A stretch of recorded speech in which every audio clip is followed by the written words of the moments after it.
السلام علیکم ویورز، آج آپ کے ساتھ میں جو کہانی شیئر کرنے والی ہوں اس کا نام ہے زندگی کا سفر۔ امید کرتی ہوں یہ کہانی آپ کو پسند آئے گی۔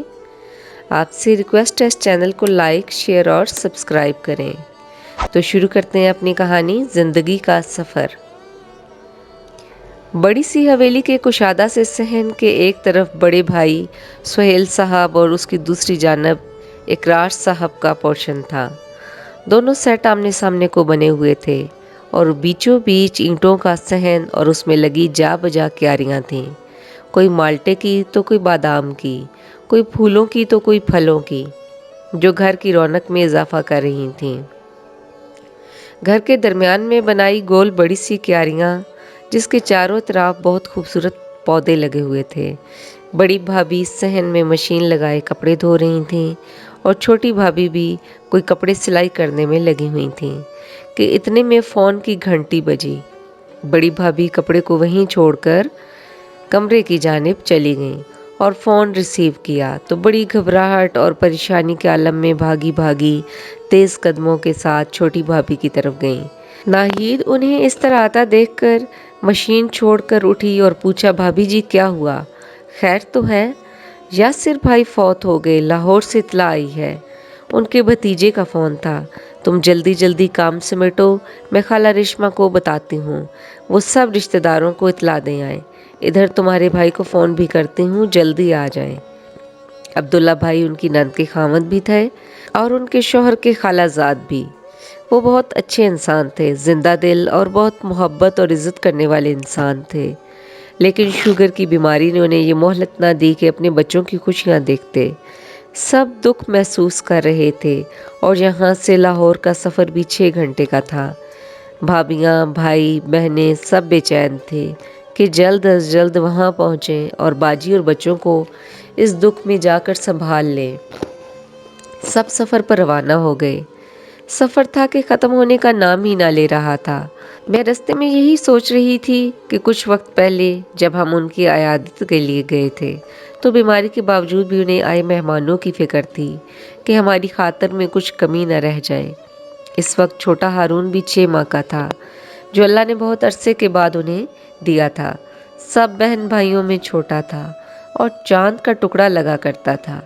جیسے عبداللہ پھپھا اور شیلا پھپھو خوبصورت تھیں، ان سے بھی بڑھ کر کئی گنا ننھا ہارون خوبصورت تھا اور گھر بھر کی رونق بھی تھا۔ بیماری میں بھی وہ اس سے لاڈ کرتے، وہ بھی رینگتا رینگتا ابو کی گود میں جا پہنچتا۔ شیلا پھپھو کی 4 بیٹیاں اور 2 بیٹے تھے۔ بڑا بیٹا سب بہن بھائیوں میں سب سے بڑا تھا، پھر 4 بہنیں اور سب سے چھوٹا 6 ماہ کا ہارون تھا۔ ان کے سب بچے ہی اپنی مثال آپ تھے اور خوبصورتی میں اس طرح تھے کہ جیسے اللہ نے بڑی فرصت سے بنایا ہو۔ پھپھو بلا کی خوبصورت اور اتنی ہی نفاست پسند اور صفائی پسند تھیں۔ ان کی صحت بھی کچھ اچھی نہیں رہتی تھی۔ گھر کے کام میں تینوں بیٹیاں ان کی مدد کرتیں۔ سب سے بڑے سالار بھائی کچھ لاپرواہ اور لاابالی سے تھے۔ ان کی وجہ سے امی ابو دونوں پریشان رہا کرتے تھے۔ اکثر ہی ہم لوگوں کا پھپھو کے گھر جانا ہوتا۔ جیسے ہی جمعرات کا دن ہوتا ہم سب ابو جان کے ساتھ پھپھو سے ملنے جایا کرتے اور جمعے کا دن گزار کر رات کو واپس آ جایا کرتے۔ اس سے پہلے بھی ہم گئے تو اس وقت عبداللہ پھپھا بالکل ٹھیک تھے، سب کی خاطر مدارت میں لگے رہے۔ پھپھو تو تھی ہی اپنی اتنا نرم مزاج کہ شاید ہی کبھی کسی کا دیکھا ہو، اس پر مٹھاس بھرا لہجہ۔ بچوں کو سمجھانے لگتی تو پھر بھی کچھ غصہ کر لیا کرتی، لیکن ہم میں تو ان کی جان تھی، بہت محبت کیا کرتی۔ جب میکے بھی آیا کرتی تو سب کے لیے تحائف لاتی۔ میں نے کبھی زندگی میں انہیں کسی کا شکوہ کرتے نہ دیکھا۔ بہت بے ضرر سا وجود تھا ان کا، اور آج ان پر اتنا بڑا دکھ کا پہاڑ ٹوٹ گیا تھا تو دل غم سے پھٹا جا رہا تھا۔ آخر کار سوچوں کے سمندر کے ہچکولے ختم ہوئے اور ہم وہاں پہنچ گئے۔ گھر میں سب ماتم کناں تھے۔ پھپھو کو تو غم کے مارے ہوش ہی نہ تھا۔ سب لپٹ کر رو رہے تھے، سب دلاسا دے رہے تھے۔ بیٹیوں کو سینے سے لگائے ماموں، ممانی، خالہ، پھپھو سب بہلا رہے تھے، لیکن اس وقت تو خود بھی کسی کے پاس الفاظ ہی نہیں لگ رہے تھے کہ کس طرح انہیں کہیں کہ صبر کرو، یہ غم تھا ہی اتنا بڑا۔ 6 بچوں کا ساتھ تھا، سب سے بڑے سالار بھائی 18 سال کے تھے اور باقی بہن بھائی تو سال 2 سال کے وقفے سے ایک دوسرے سے چھوٹے تھے۔ بالکل ساتھ میں تایا جی کا بھی گھر تھا، وہ بھی بھرا پورا گھر تھا۔ پھپھو کے گھر کو تو جیسے نظر ہی لگ گئی۔ کچھ ماہ کے اندر ہی عبداللہ پھپھا بیمار ہوئے، شوگر کی وجہ سے ان کے گردے فیل ہو گئے اور آخر وہ اس دار فانی سے رخصت ہو گئے۔ جنازہ ہو چکا اور رات میں سب کچھ غم سے نڈھال اور کچھ سفر سے سب بستروں پر لیٹ گئے۔ کوئی دل ہی دل میں غمزدہ تھا تو کوئی ہلکی ہلکی سسکیوں سے بستر پر نیم دراز تھا۔ بڑی پھپھو، امی، ابو سب پھپھو کو حوصلہ دینے میں لگے ہوئے تھے کہ باجی یہ اللہ کی رضا تھی، بچوں کو آپ کی ضرورت ہے، اب آپ کو مضبوط ہونا ہی ہوگا۔ اور پھپھو، ابو جی ان کے بڑے بھائی تھے، ان کے گلے لگی بے پناہ سسکیوں سے روتی جا رہی تھیں۔ کہنے کو تو کچھ نہ تھا، لیکن آنسو سب کہہ رہے تھے کہ کیسے صبر کر لوں۔ آخر کار رات کے کسی پہر گھر میں مکمل خاموشی ہو گئی۔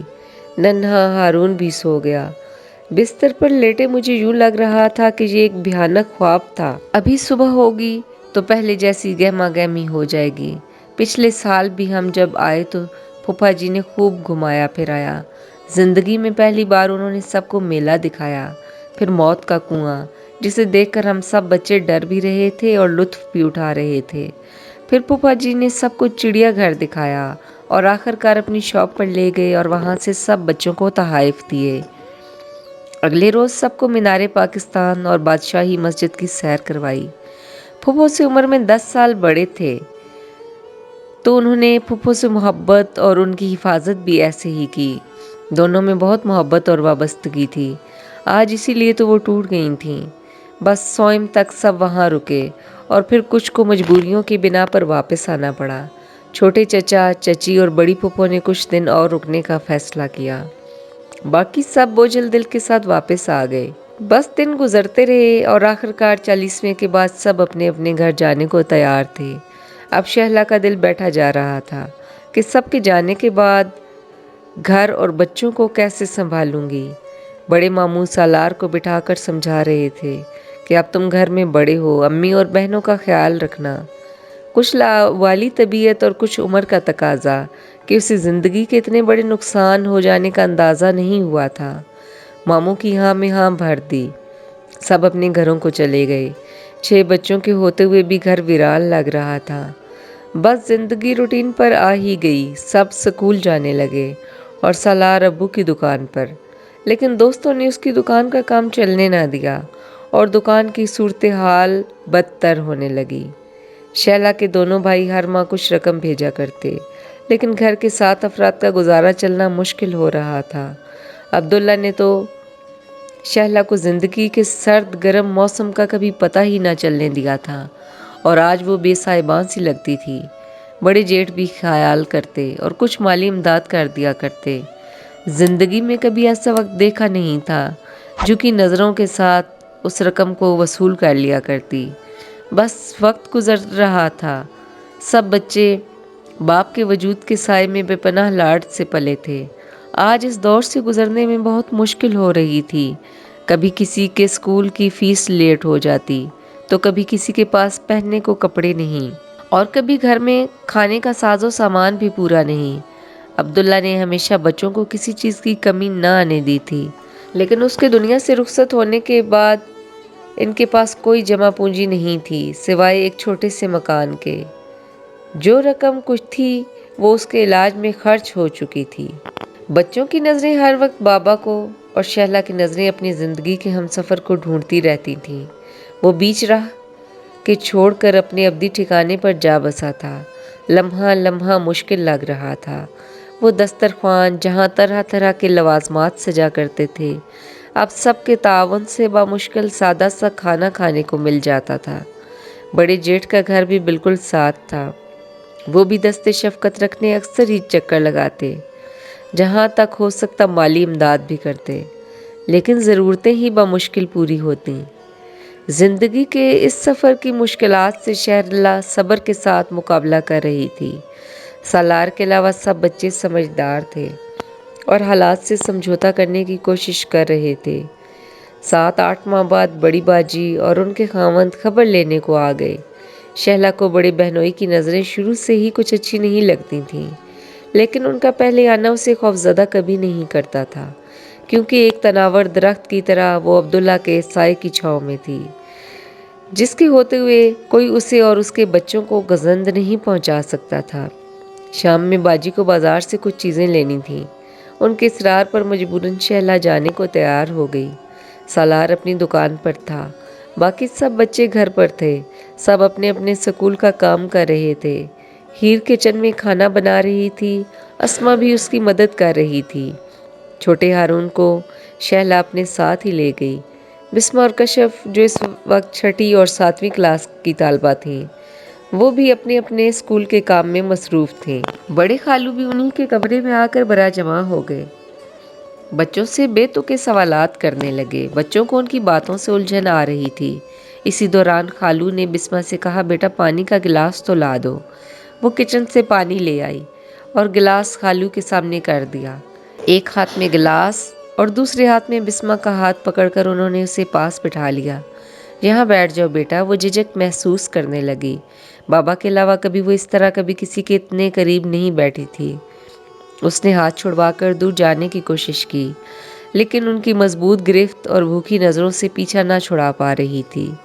اسی دوران ہیر کمرے میں آئی تو انہیں اس کا ہاتھ پکڑے دیکھ کر آگ بگولا ہو گئی۔ وہ بھی بوکھلا گئے اور فوراً بسمہ کا ہاتھ چھوڑ دیا اور قدرے غصے میں تقریباً چلا کر کہا، کیا ہو رہا ہے؟ پتہ نہیں اتنی ہمت کہاں سے آ گئی تھی اس میں۔ فوراً بسمہ اور کشف کو بستے اٹھا کر باہر آنے کو کہا اور انہیں لے کر باہر چھوٹے سے صحن میں آ گئی۔ وہ جو اوپر سے اتنی بہادر بن رہی تھی، اندر ہی اندر اس کا سارا وجود خوف سے کانپ رہا تھا۔